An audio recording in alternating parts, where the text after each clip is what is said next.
کر رہا ہے اور مثال کیا بیان کر رہا ہے. اے لوگوں، زمانے جاہلیت کا معاملہ ایسا تھا، اگر ہم کسی کے یہاں لڑکی کی خوشخبری اور بشارت دیتے تھے، کسی کے یہاں لڑکی پیدا ہوتی تھی تو اس کا چہرہ سیاہ اور کالا ہو جاتا تھا. وہ دل میں گھٹنے لگتا تھا، افسوس کرتا تھا، ندامت و شرمندگی کی وجہ سے عالم یہ ہوتا تھا کہ سماج اور معاشرے کے اندر اپنے چہرے کو نہیں دکھاتا تھا، صرف اس لیے کہ اس کے گھر میں اللہ رب العالمین نے بیٹی کی پیدائش کی ہے اور اس کے گھر میں بیٹی پیدا ہوئی ہے. اللہ نے اس واقعے کو تفصیلاً ذکر کیا اور کہا زمانے جاہلیت میں لوگ اس طرح کا معاملہ عمل کرتے تھے. میرے بھائیو اور دوستو، آج ہمارے سماج کا اور 1400 سال پہلے کے درمیان کوئی فرق نہیں رہ گیا.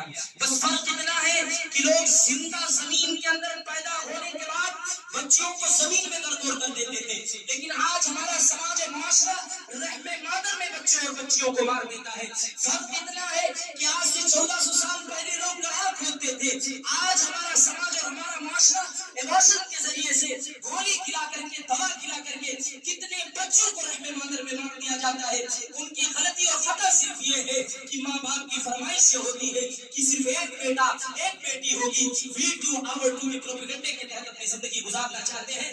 کئیوں بچوں کو رحم مادر میں مار دیا جاتا ہے، گولی کھلا کر کے، ایبارشن کر کے، ان کا آپریشن کر کے، صرف اس بنا پر کہ یا تو اس پیٹ کے اندر بیٹی ہو، اس کی خطا یہ ہوتی ہے، یا پھر اس لیے کہ وی ٹو آور ٹو، ہم دو ہمارے دو، اس سے زیادہ ہم اس دنیا کے اندر بچہ پیدا نہیں کریں گے. فرق کچھ نہیں ہے، فرق اتنا تھا کہ وہ زندہ درگور کر دیتے تھے اور آج ہمارا سماج اور معاشرہ پیٹ اور رحم مادر کے اندر ہی بچیوں کو مار دیتا تھا. اللہ رب العالمین نے اس زمانے جاہلیت کی وعید سنائی اور لوگوں کو کہا ہے لوگوں، ان تمام عمل سے، برے عمل سے، قبیح عمل سے اپنے آپ اور اپنے سماج کو بچانے کی ضرورت ہے. آج بیٹیوں کی پیدائش سے لوگ آگ تصور کرتے ہیں، اپنا چہرہ منہ بنا لیتے ہیں، بگاڑ لیتے ہیں. میں نے خطبہ جمعہ کے اندر بتایا تھا، جس گھر کے اندر بیٹی ہو وہ اللہ رب العالمین کی خاص رحمت اس گھر کے اندر ہوتی ہے.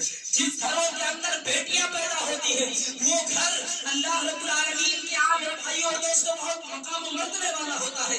اور ان بیٹیوں کی اگر اچھی طریقے سے کوئی پرورش کیا، ایک اچھے شوہر کا انتخاب کر کے اس کا نکاح کر دیا، کل قیامت کے دن وہ بیٹی جہنم سے اس باپ کے لیے، اس ماں کے لیے پردہ اور آگ بن جائے گی. اپنی ماں کو اور اپنے باپ کو جہنم میں جانے سے روکنے کی اور پردہ بن جائے گی. اتنی فضیلت ہے میرے بھائیوں اور دوستوں. اور آگے بڑھیے، اس بارے کے اندر اللہ رب العزت نے ایک آیت ذکر کی ہے، من عمل صالحا من ذکر او انثى وهو مؤمن فلنحيينه حياة طیبہ ولنجزینهم اجرهم باحسن ما كانوا يعملون. آج ہر انسان کی خواہش، یہ تمنا، یہ آرزو ہوتی ہے کہ اس کی زندگی اچھی طریقے سے گزرے، اس کی زندگی بہترین طریقے سے گزرے، خوشگوار زندگی گزرے، ہر طرح کی آرائش اور نعمتوں سے اس کی زندگی بھرپور اور لیس رہے. اللہ نے کہا من عمل صالحا، جو نیک عمل کرتا ہے، من ذکر او انثى، وہ مرد ہو یا عورت ہو، کوئی تعلق نہیں ہے ہمیں. جو نیک عمل کرے گا وہاں اس کا تعلق مرد سے ہو یا اس کا تعلق عورت سے ہو. وهو مؤمن، شرط لگایا اللہ نے اس حال میں کہ وہ ایمان والا ہو، نیک عمل کرے اور ساتھ ہی ساتھ ایمان والا ہو. من ذکر او انثى، اللہ کو کوئی فرق نہیں پڑتا کہ وہ مذکر ہو، مرد ہو یا عورت ہو. فلنحيينه حیاة طیبہ، ہم نے اس کے لیے پاکیزہ زندگی تیار کر کے رکھی ہے. اللہ کہہ رہا ہے جو ایمان کے ساتھ، عمل صالح کے ساتھ اپنی زندگی اس دنیا کے اندر گزارتا ہے، فلنحيينه حیاة طیبہ، دنیا کے اندر ہم اس کو اچھی زندگی دیتے ہیں، بہترین زندگی دیتے ہیں، عمدہ زندگی دیتے ہیں. ولنجزینهم اجرهم باحسن ما كانوا يعملون، اور جو کچھ عمل وہ اس دنیا کے اندر کرے گا اللہ رب العالمین کل قیامت کے دن بھی اس کا پورا بدلہ اور بہترین اجر دے گا. کس کے لیے؟ عمل صالحا، نیک عمل کیا. نیک عمل میں نماز بھی ہے، روزہ بھی ہے، صدقہ و خیرات بھی ہے، اچھی طریقے سے گفتگو اور بات کرنا بھی ہے، سماج کی پریشانی اور مصیبت کو دور کرنا ہے، بیواؤں کی مدد کرنا، یتیموں کی مدد کرنا، غریبوں کی مدد کرنا، مساجدوں کے آپ کو آباد کرنا، زکات کی ادائیگی کرنا، صدقہ و خیرات کرنا، اپنے دروازے پر کسی فقیر، یتیم، مسکین کو کھانا کھلانا. یہ سارے اعمال عمل صالحہ یعنی نیک عمل میں آتے ہیں. اور آگے اللہ نے کہا اس حال میں کہ وہ مومن ہو، اگر ان دونوں چیزوں کے ساتھ وہ دنیا کے اندر اپنی زندگی گزارتا ہے، ہم اس کی دنیا بھی خوشحال بنا دیں گے, دنیا بھی اچھی اور بہترین بنا دیں گے, اور آخرت میں اس کے لیے ہم بہترین عمل اور اس شخص کے لیے بہترین بدلہ ہم تیار کر کے رکھیں گے. میرے بھائیو اور دوستو, اس آیت کریمہ کے اس پارے کے اندر اللہ رب العالمین نے اور بہت ساری چیزوں کا تذکرہ کیا. خلاصہ کلام یہ ہوا کہ ہماری زندگی کا مقصد اللہ رب العالمین کی عبادت ہونی چاہیے. خلاصہ کلام یہ ہوا کہ بیٹیوں کی پیدائش پر ہمیں اپنے چہرے کو نہیں بنانا ہے, مایوسی کا اظہار نہیں کرنا ہے. بیٹیاں رحمت ہوتی ہیں, نہ کہ زحمت ہوتی ہیں. خلاصہ کلام یہ ہوا کہ اللہ رب العالمین نے محمد رسول اللہ کو جو پیغام دے کر کے بھیجا, وہی پیغام اللہ رب العالمین ہم سے پہلے بہت سارے انبیاء اور رسول کو بھی دے کر کے بھیجا تھا. اور اس آیت کا بھی خلاصہ کلام یہ ہوا کہ اللہ رب العالمین نے اس قرآن کو نازل کیا ہے, اس کی حفاظت کی ذمہ داری بھی خود اللہ رب العالمین نے اپنے ذمہ دی ہے.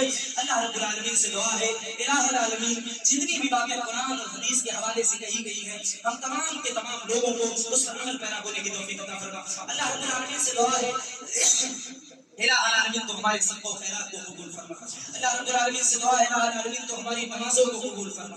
اللہ رب العالمین سے دعا ہے, الہ العالمین تو ہم میں سے جو روزے دار ہیں مولا تو تمام لوگوں کے روزوں کو قبول فرما. اللہ رب العالمین سے دعا ہے, الہ العالمین تو ہماری قرآن حکیم کی تلاوت کو قبول فرما.